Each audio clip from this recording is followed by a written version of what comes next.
ang inisyal nga impormasyon na kuha maghigala sa atong kapulisan. No, gikan ni mismo sa kauluhan mga kaigsunan na based on the report mga higala nga shooting incident diya mga higala sa San Jose National High School sa Tacloban City mga kaigsunan. Sige na palihog. XFM Katropa.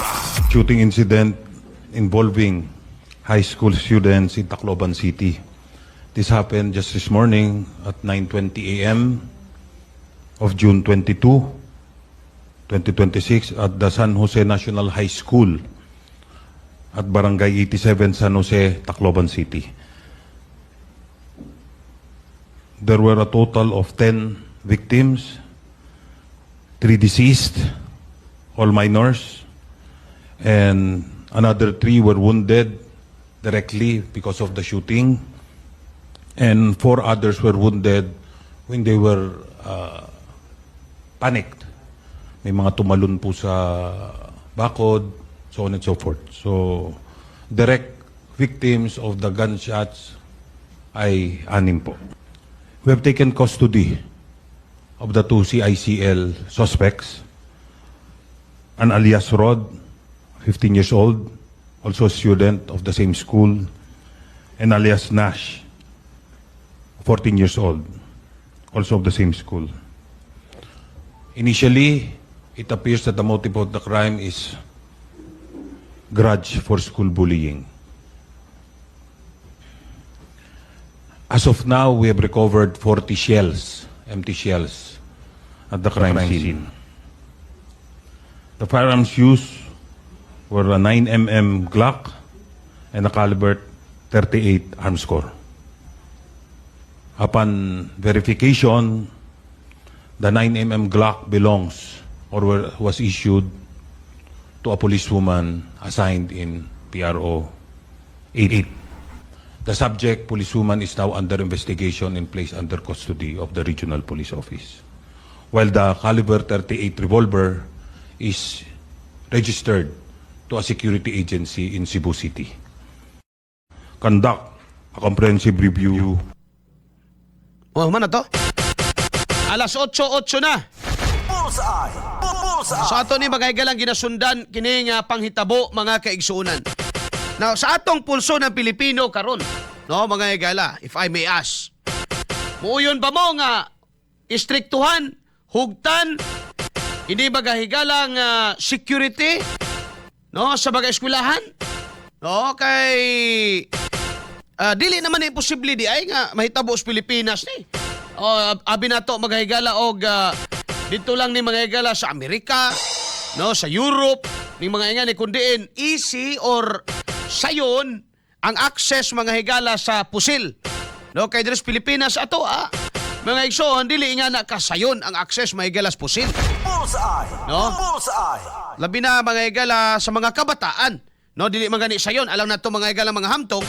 How much more dito sa mga laliman ka mga higala 14 o 15. Nya sa mata ni Kiko Pangilinan di man ni pwede mga higala nga prisohon ni. No?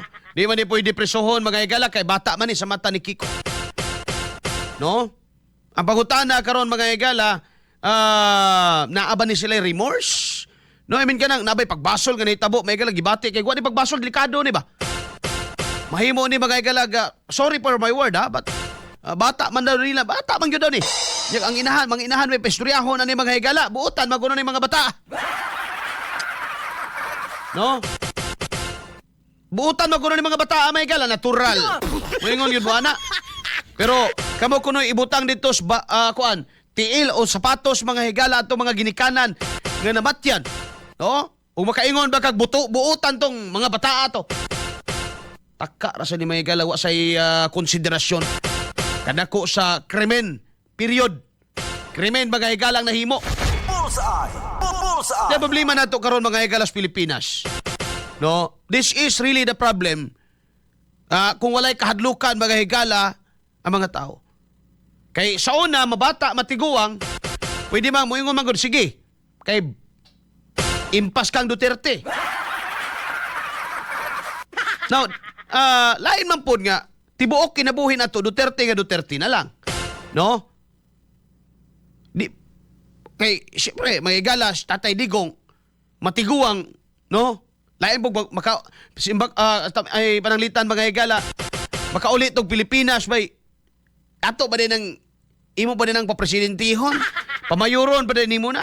Di na magina niya kaya in taon. What I'm trying to point out is aside sa tao, dapat ang ato mismong pagpatuman sa balaod mga higala, ing ana siya ka consistent, ing ana siya ka ligon, mga kaigsunan niya, masikin sa man ang galingkod bay ang tao unta mahadlok sa balaod.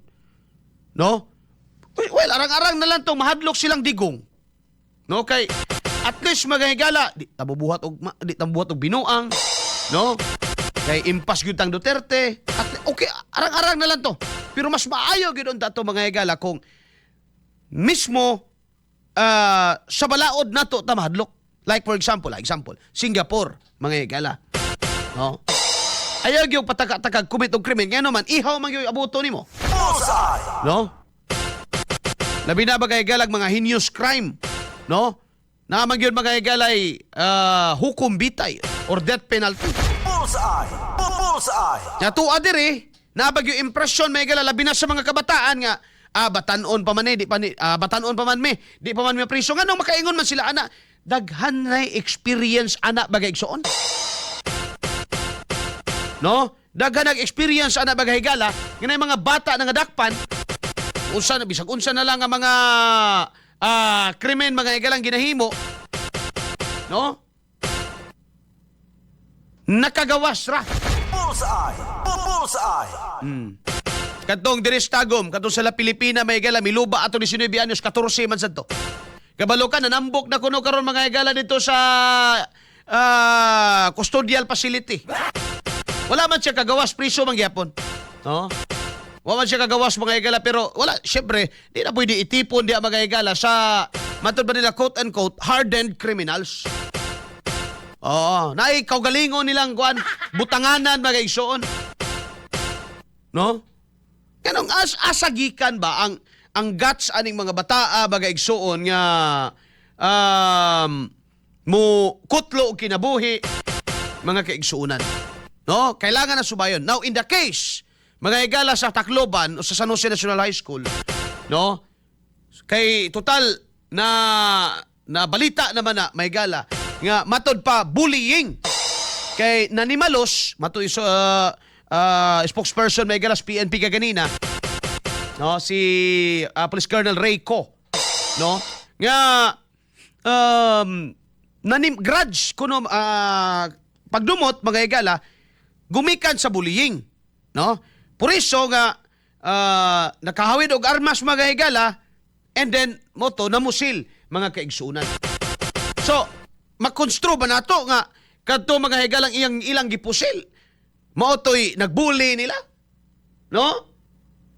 Unyang eskwelahan mga higala unsabay kuan ani ron, no? Kalabot sa bullying mga kaigsuonan. Well, di nato malimod na ay bullying sa school mga kaigsunan kay naagyoy daghang bata sad nga bully pod sa school. No? Naagyo na, di gyud na kalimod mga igalabat. O sa may gibuhat sa eskwelahan. Kay kung bullying to gasugod iniabot na ingani nga worst nga senaryo, put pasabot na pasagdahan ning mga ingani. Now, pahigmata ni it's a wake up call. Di na pwede nga masundan pa ni. Kay masundan ni it means another life, another future, another kabataan. Ang simba ko mga higala mabutang sa peligro ang ilang kinabuhi. Di ba? So, karon pa lang, dili ni pwede papugi points. Muadto man daw kay distrito man ni Martin. No? Ni Romualdez mga higala. Kining nahitabuan ani. No? Di mas pagpanaway no pero may ka-improvement imong distrito Martin. Asa man nimo gipamutang ng binilyon nimo nakuha nga kuan? Asa na butang tong binilyon nimo nga pondo? Kay ikaw may pinakadakog pondo baya. Oh. Dapat ang imong distrito na pinakanindot. When it comes to peace and order, how okay kaayo? Oh, ano man na karon lagi nga tanaw na boss mga video sa mga kauban dito, matay. Mura ra magla Pilipina nindot pagla Pilipina. Ay, Inya mo tabang man kuno. Watag man kuno og ayuda mga higala si Martin. Ayuda lang gihapon. Katong kuan daw, katong tingog. Oh. Katong tingog mga higala. Watag sa kuno og ayuda dito. Ayuda lang gihapon ninyo nahuna-hunaan. Wajud mo kahuna-huna nga ang dapat ninyong buhaton balaod. Usay maayo anang ato ang Juvenile Justice Act diri sa Pilipinas. Ha? Wajud mo kay isip-isip nga wala dapat ninyong sumayon diha. Unya tabangan ninyo ng eskwelahan. Na FM to gigaraw. Nagtawag sa kluban sa may gisgutan nila. Nanay kuan or balik lang gyapon tong gaina. Balik lang gyapon to, recount lang gyapon. O sige diri lang sa satua. Okay para kuan. Unya na kung nanay press con katong mo report ilang reporter nga nanay pa-press con kay adto man daw si Angara. Unsa may mabuhat sa local government no sa ilang distrito diha sa si Martin no. O sa mabuhat ninyo para siyempre after this mga higala ang eskwelahan ma-realize gyud nato kinahanglan gyud itag security. Di ba? Kinahanglan gyud itag security nya kanang security nga kabalo pod mga higala mo busisi anang mga gipangdala sa mga bata.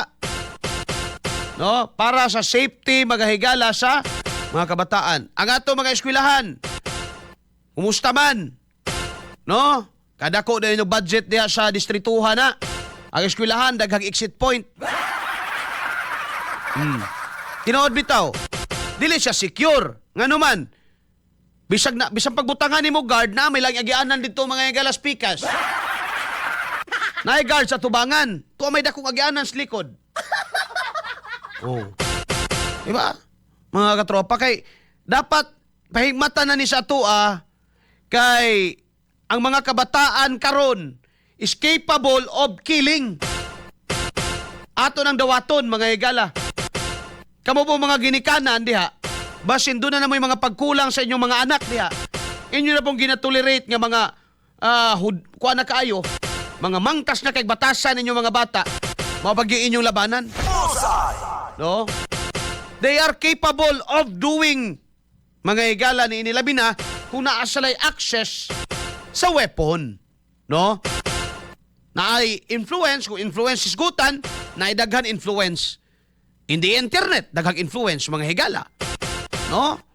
Pag-abot nimo karon mga higala sa uban pa nga mga access nila, daghan ka amigo. No, daghan kay influence mga kaigsunan.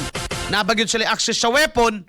So on the part of the parent mga higala, makaingon jud ta, do na gyud mo kapabayaan nga nahimo. Yeah, because of your negligence. No? Dunay kinabuhi nga nakalas. Ayudahan man kuno ni sa ayudahan kuno mga higala ni Martin, ayudahan stingog. Usaon man ang inyong ayuda, di naman na mabalik ng kinabuhi. Kanang inyong ayuda, inyo pa nag-file og balaod, inyo gisahan ninyo ng juvenile ni Kiko, o tabangan ninyo mga eskwelahan, usaon ni nga makabaton ta og safe. O kan eskwelahan ba nga, di basta-basta masudlan, masakan. Ato mga higala, ultimo ka sa ato sa katong sa diri mga higala sa pilot. Di ba? No, huramentado ra ganito, nakasold man ito. May na lang ganito mga higala kay na neutralize sa ato mga higala. Sunod-sunod na sa di ba? Kung di ta mo sugot nga masigundahan. No, kay trauma ang abuton sa mga bata ani. Mga bata makadungog na gunshot mga higala no nga dili man na normal para sa ila. Mga katropa. Alas 8:20 na. Mag-commercial sa takin. Kay mura og nitaas ta ani. Makabayad na ta ani. Sa atong pagbalik pa atong hatagan og pagtagad kini gyapon nga balita unya napay lain diri. Kay ingon si Erwin Tulpo nga kalimtan na lang kuno nato ang blood control. Ha? Mag-move forward na lang kuno ta bagay galas blood control. Mao? Alas 8:20 kining bahin naton ganinyo maigala sa Santon Plus Gold, ang food supplement for healthy body and stronger immunity. Adunay mangustin, ang palaya, malunggay, garlic ug spirulina nga makatabang mga higala. Pampalig-on sa atong kalawasan nga dili ta dali mataptan ni mga balatian mga kaigsunan. Ay mugawa kadali lang yun. No, magtimpla sa dugang kape kay maing buntag nimo dia Ronald Gallianero Chupilo. Maing buntag nimo dia Kois. Kumusta? Good morning. Good morning. Johnny, watching from Butuan. Shout out si Lenny, Kim, Marian, Estrella, Ada, og Don May. Good morning. Nalipay nga naminaw nimo pa. Salamat kayo ninyo diha sa inyong pagkalipay diha. O pagtanaw. Johnny Anggoy Mulato. Si Kiko Nalay. Kung anon daw. Pero bitaw, may gala pahigmatan ni sa mga eskwelahan. Di nilalim mga gala nga eskutanan. Pahigmatan ni sa mga eskwelahan ug sa atong gobyerno, mga kaigsuunan. And even, kana juvenile justice akong kinahanglan mga higala nga i-repeal usabon, paligunon mga higala. But definitely, we will have a juvenile justice act. Dapat yun mga kaigsuunan. It is a need. But, no, kinahanglan mga higala nga kini mga isong ato ning tan-aon ipasibo sa kini mga galang sitwasyon nato karon. Oras bay alas 8:22 na mga katropa.